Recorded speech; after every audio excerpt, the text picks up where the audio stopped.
Evangelio de San Mateo, capítulo 17. La transfiguración de Jesús. 6 días después, Jesús tomó consigo a Pedro, a Santiago y a su hermano Juan, y los llevó aparte a un monte alto. A la vista de ellos, su aspecto cambió completamente. Su cara brillaba como el sol, y su ropa se volvió blanca como la luz. Enseguida vieron a Moisés y Elías hablando con Jesús. Pedro tomó la palabra y dijo a Jesús: Señor, qué bueno es que estemos aquí. Si quieres, levantaré aquí 3 tiendas, una para ti, otra para Moisés y otra para Elías. Estaba Pedro todavía hablando cuando una nube luminosa los cubrió con su sombra, y una voz que salía de la nube dijo: Este es mi Hijo, el amado, este es mi elegido, escúchenlo. Al oír la voz, los discípulos se echaron al suelo llenos de miedo, pero Jesús se acercó y los tocó, y les dijo: Levántense, no tengan miedo. Ellos levantaron los ojos, pero ya no vieron a nadie más que a Jesús. Palabra del Señor. La palabra transfiguración indica el cambio de aspecto de una persona. La transfiguración de Jesucristo, como lo narran los evangelios, tuvo lugar en un monte alto, identificado por la tradición más antigua como el Monte Tabor. El Monte Tabor está localizado en la Baja Galilea, al oeste del Mar de Galilea. Su altura promedio es de 575 metros sobre el nivel del mar y se eleva a 400 metros con respecto a su entorno. En la transfiguración, Jesús muestra su gloria divina, confirmando así la reciente confesión de Pedro, que le dijo: Tú eres el Cristo, el Hijo de Dios vivo. En la escena de la transfiguración de Jesucristo, la presencia de Moisés y de Elías hacen referencia a la ley y a los profetas. Moisés había visto la gloria de Dios en la montaña. Los profetas, representados por Elías, habían anunciado los sufrimientos del Mesías.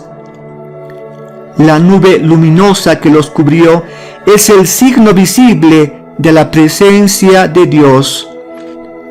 Los padres de la Iglesia interpretan esta escena en el sentido de que Moisés y Elías solamente son siervos de Dios. Sin embargo, Jesucristo es el Hijo de Dios, el amado. Por eso de la nube surge la voz de Dios que nos da un mandato y nos dice: Este es mi Hijo, el amado, este es mi elegido, escúchenlo. La transfiguración en el monte alto revela claramente el encuentro de la divinidad con la naturaleza humana, de lo temporal y de lo eterno. En este encuentro Jesucristo es la conexión, actuando como puente entre el cielo y la tierra.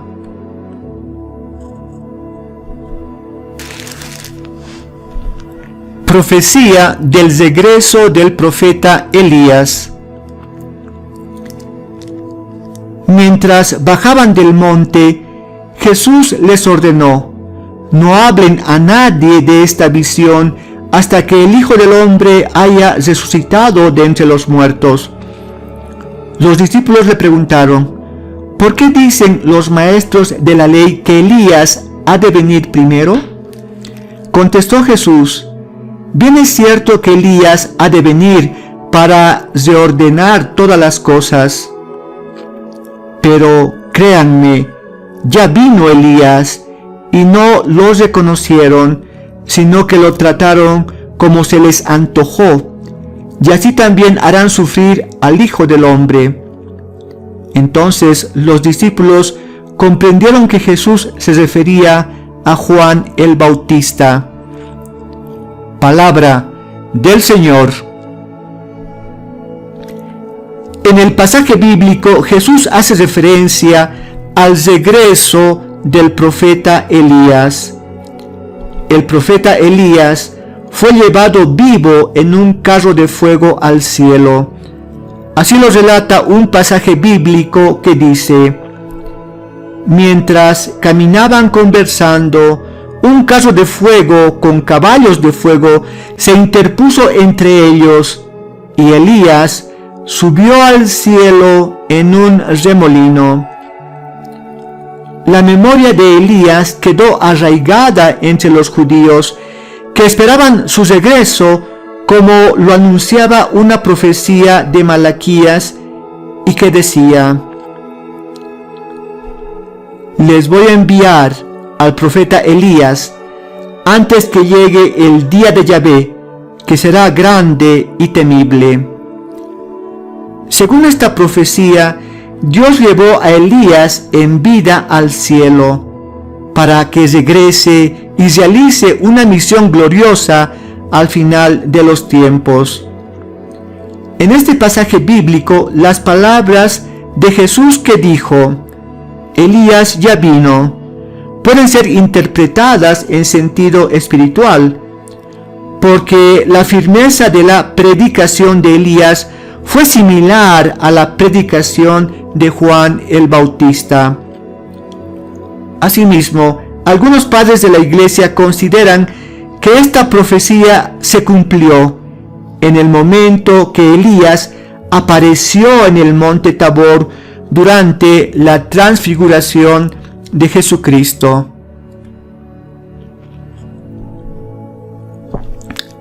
Si tuvieran fe, nada sería imposible. Cuando volvieron donde estaba la gente, se acercó un hombre a Jesús y se arrodilló ante él. Le dijo: Señor, ten piedad de mi hijo, que es epiléptico, y su estado es lastimoso. A menudo se nos cae al fuego y otras veces al agua. Lo he llevado a tus discípulos, pero no han podido curarlo. Jesús respondió: ¿qué generación tan incrédula y malvada? ¿Hasta cuándo estaré entre ustedes? ¿Hasta cuándo tendré que soportarlos? Tráiganmelo acá. Enseguida Jesús dio una orden al demonio, que salió, y desde ese momento el niño quedó sano. Entonces los discípulos se acercaron a Jesús y le preguntaron en privado: ¿por qué nosotros no pudimos echar a ese demonio? Jesús les dijo: porque ustedes tienen poca fe. En verdad les digo, si tuvieran fe del tamaño de un granito de mostaza, le dirían a este cerro: quítate de ahí y ponte más allá, y el cerro obedecería. Nada sería imposible para ustedes. Esta clase de demonios solo se puede expulsar con la oración y el ayuno. Un día, estando Jesús en Galilea con los apóstoles, les dijo: el Hijo del Hombre va a ser entregado en manos de los hombres, y le matarán, pero resucitará al tercer día. Ellos se pusieron muy tristes. Palabra del Señor. En el pasaje bíblico, el Señor Jesús lamenta la falta de fe de los presentes. Posiblemente los discípulos no tuvieron la suficiente fe como para expulsar al demonio que tenía el muchacho, o tal vez porque el padre del muchacho epiléptico no tuvo fe en los discípulos de Jesucristo. Jesucristo expulsa al demonio del muchacho y enseña que lo importante para lograr un milagro es combinar la fe con la oración. La falta de fe es el resultado de cerrar el corazón a la gracia de Dios. El ser humano con corazón cerrado quiere tenerlo todo bajo control y solamente cree en lo que puede ver o palpar. Todos nosotros tenemos un poco de incredulidad en el interior. Ante ello es necesaria la oración fuerte y humilde que abre el corazón a la gracia de Dios. El impuesto para el templo. Al volver a Cafarnaún, se acercaron a Pedro los que cobran el impuesto para el templo. Le preguntaron: ¿el maestro de ustedes no paga el impuesto? Pedro respondió: claro que sí, y se fue a casa. Cuando entraba, se anticipó Jesús y le dijo: dame tu parecer, Simón. ¿Quiénes son los que pagan impuestos o tributos a los reyes de la tierra? ¿Sus hijos o los que no son de la familia? Pedro contestó: los que no son de la familia. Y Jesús le dijo: entonces los hijos no pagan. Sin embargo, para no escandalizar a esta gente, vete a la playa y echa el anzuelo. Al primer pez que pesques, ábrele la boca y hallarás en ella una moneda de plata. Tómala y paga por mí y por ti. Palabra del Señor.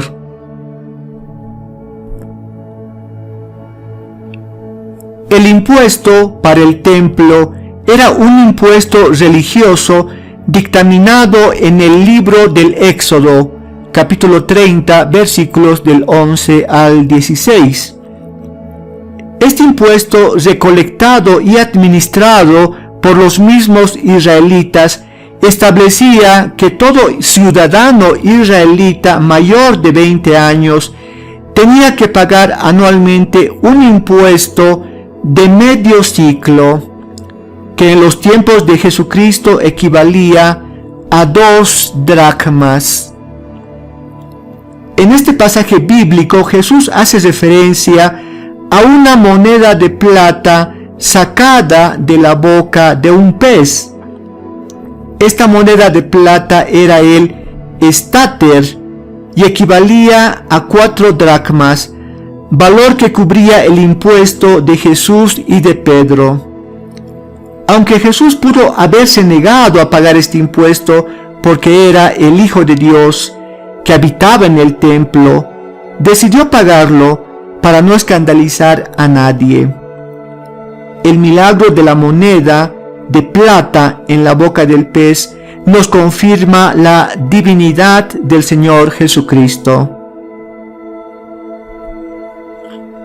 Mensaje: querido hermano, querida hermana, el Señor Jesús nos enseña que su transfiguración es signo de nuestra esperanza en la vida eterna, y que la fe y la oración perseverante son capaces de hacer posible lo imposible.